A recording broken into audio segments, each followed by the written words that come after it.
for stopping by the garage.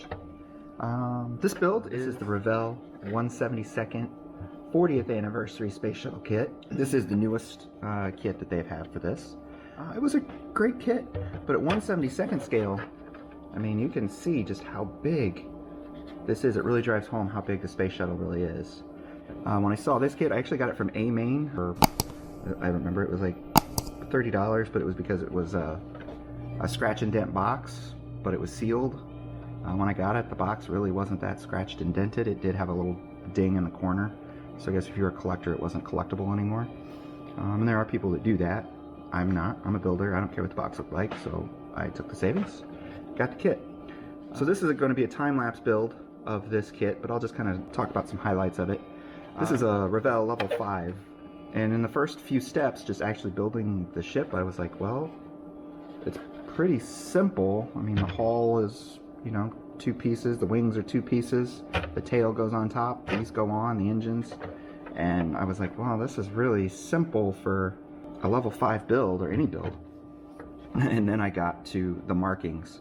All of the black, that's painted. That's all marked by hand.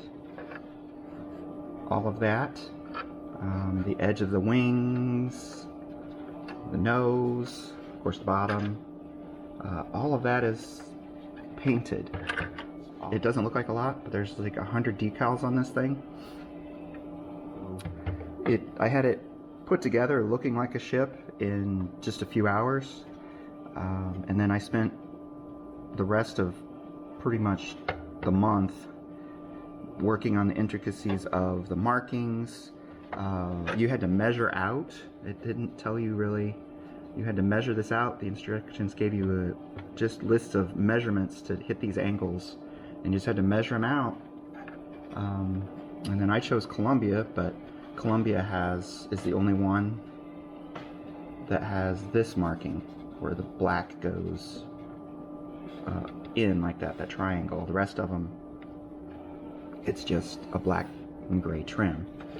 I looked at a lot of pictures of the various shuttles, and what I noticed that I really hadn't noticed before is I think every launch they redo all of the markings, which makes sense because they probably get burned off in re-entry.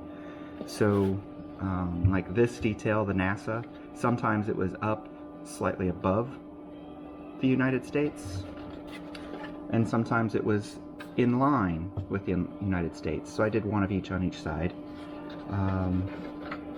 In the early days, Columbia was here somewhere, and then later it was here. This kit had it here, so that's what I went with. Of course, the early kits or early pictures of the space shuttle, these markings were different. This just said NASA, and then Columbia looked at a few different ways. So kind of as I was getting it, oh man, I want to make sure I get these markings right. But as I looked at the pictures, there really is no right. I think it depended on who was in charge of putting the market on the ship for that particular launch, because there were just slight variations, enough that you probably wouldn't notice in real life, but if you're trying to build a replica model, it's hard. I also saw some pictures. It comes in sort of like this, and there was always burn marks here, so I tried to recreate that look. I think I got the angle still a little too steep. I did try it a couple times. I just went with it. So I did just some light weathering. I saw pictures of Space Shuttle Discovery in the Smithsonian, and an interview with one of the employees of the Smithsonian who are in charge of taking care of the shuttle, and they were really proud that the Discovery came out of space. NASA took their stuff out of it that can't be in it for a museum, and then they took it to the Smithsonian. They didn't wash it, didn't clean it, didn't do anything. They wanted it to look straight out of space, so I was inspired to build mine with that same view. So it does have a little bit of an detailed interior. You can see the interior and the astronaut there. It looks like he's pointing at nothing, but there's actually control panels up on the roof that comes off. So when the roof is on, it makes sense. He's actually operating something there. And the cargo bay does open.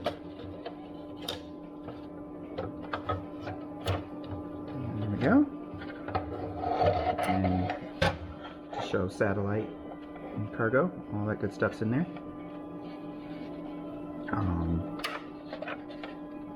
And of course, the Canada arm is there, and it does say Canada on it. I love that that was Canada's contribution to our space program, is an arm, but it actually ended up being kind of one of the most important tools because it got used just about every launch. Enjoy the build. This is the Revell 40th Anniversary Space Shuttle 1/72nd scale kit, done up as the Space Shuttle Columbia post re-entry. Thanks again for stopping by the garage, and enjoy the build.